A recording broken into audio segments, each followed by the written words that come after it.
হে ঘর আজ তোমাদের জন্য। যাও শাহিন, আমি 2:30-এ তোমাকে নিতে আসবো।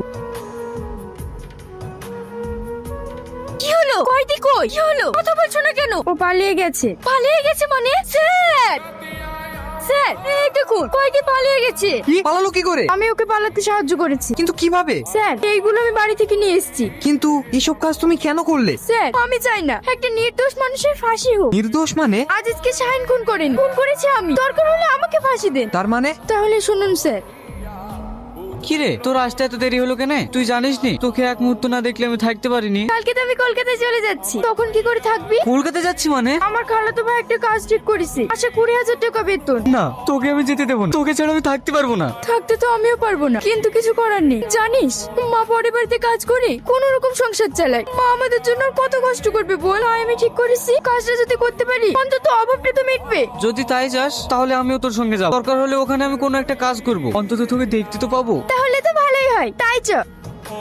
মা তুমি কাঁদছো কেন বলো তো? আমি কি সারা জীবনের জন্য চলে যাচ্ছি নাকি? 2-3 মাসের মধ্যেই তো চলে আসবো, আর প্রায়ই তোমার খবর নেব। তুমি কোনো টেনশন করো না। শাহিন, তুই একটু সালমাকে দেখিস। তুই যদি ওর সাথে না যেতিস আমি ওকে ছাড়তামই না। চাচিমা, আপনি কোনো চিন্তা করবেন না। আমি সালমাকে একা ছাড়বই না। আমাদের জন্য দোয়া করবেন। আসছি।